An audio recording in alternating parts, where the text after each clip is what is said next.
Extrait de Les Sbires d'Aguna par Paul Jacques.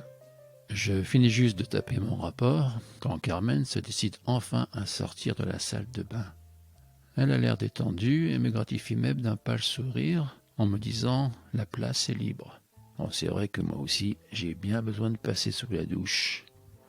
Et elle a besoin d'un peu de temps pour fouiller.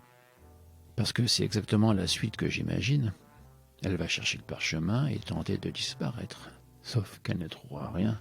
Le parchemin, il est dans le bureau du shérif et c'est moi qui l'ai laissé. Ça vous embouche un coin, pas vrai? Quand je vous ai dit que le précieux document n'était plus en ma possession, vous avez tout de suite pensé que le shérif nous l'avait subtilisé, qu'il était de mèche avec les Samaris. Vous croyez peut-être aussi qu'il m'a surpris quand il s'est présenté. Alors là, vous me vexez et vous doutez de mon intelligence. Ou alors, vous ne connaissez rien des États-Unis. Alors apprenez ceci. Un shérif n'est pas nommé, mais élu. Il est donc membre de l'administration et il suffit d'aller sur le site de la municipalité pour trouver son nom. À partir de là, tapez le patronyme en question sur n'importe quel moteur de recherche et pour le cas qui nous intéresse, vous voyez apparaître quantité d'articles de journaux vantant les exploits de l'agent spécial John Jack O'Brien, enquêteur du FBI avec sa photo en prime. J'ai découvert ça le soir de sa première visite. Ça m'a pas pris 5 minutes. Et comme je vous l'ai dit, je suis assez doué pour juger les gens. Alors quand O'Brien, après son petit discours, a poussé le carton devant moi, les affaires qu'il avait trouvées dans la Taurus, et demandé de vérifier si tout y était, je me suis exécuté. Carmen était restée sur sa chaise, le visage fermé. J'ai profité de la situation. Je lui ai fait signe que c'était OK, et elle s'est levée pour sortir. Je lui ai laissé prendre de l'avance. Je savais qu'elle ne se retournerait pas. Et j'ai discrètement sorti le paquet que je déposais sur la table. Puis je l'ai suivi. Et vous me demandez pourquoi. Ce n'est pourtant pas compliqué. Même si à ce moment-là, je n'avais pas encore lu le rapport d'automne. J'avais suffisamment de présomption pour ne pas prendre le risque de laisser le parchemin à la portée de ma partenaire. Quoi d'autre pouvait l'intéresser? Et si l'objet possède une certaine valeur en lui-même, pour moi et pour les sbires d'Aguna, c'est le texte qu'il renferme qui est important. Et ce texte, il est déjà en France sous forme de fichier numérique. Alors j'ai décidé qu'il était temps de changer les règles du jeu entre la belle Carmen et moi. Et j'avais là l'occasion idéale pour l'obliger à abattre ses cartes. J'ai volontairement mal refermé l'ordinateur afin qu'elle tombe directement sur le message d'automne en l'ouvrant. Puis je suis passé dans la salle de bain.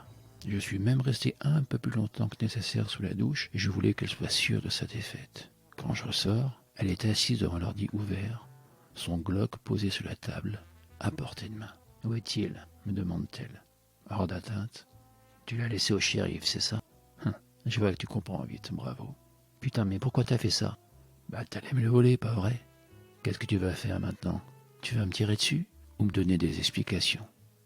C'était pas prévu au départ. Je savais même pas que j'allais te rencontrer. Vas-y, raconte. » Il y a un peu plus d'un mois, Zenith a téléphoné à mon père. J'étais là. Et comme on partage tout, il avait mis le haut-parleur. Et cette histoire t'a fait dresser l'oreille. Tu parles qu'elle m'a intéressé. Je t'ai menti. Le prof qui nous en avait parlé était un des rares défenseurs des archéologues. Et moi, je m'étais prise de passion pour cette affaire.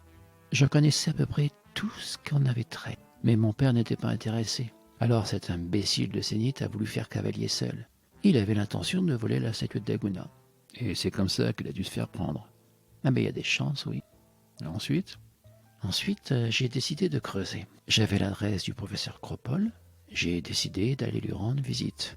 En stop, la faute à pas de bol. J'avais explosé le moteur de ma Mustang 3 jours avant. Et je suppose que tu n'avais jamais reçu de proposition d'embauche d'un hôtel. Non, j'avais trouvé l'adresse sur Internet. Je pensais juste y passer une nuit ou deux. Et tu es tombé sur moi. Là, je dois dire que je suis surtout tombé sur le cul quand je me suis rendu compte que tu poursuivais la même chose que moi. Et t'as décidé de me coller au basque. Ouais, et puis, tu m'as plu tout de suite.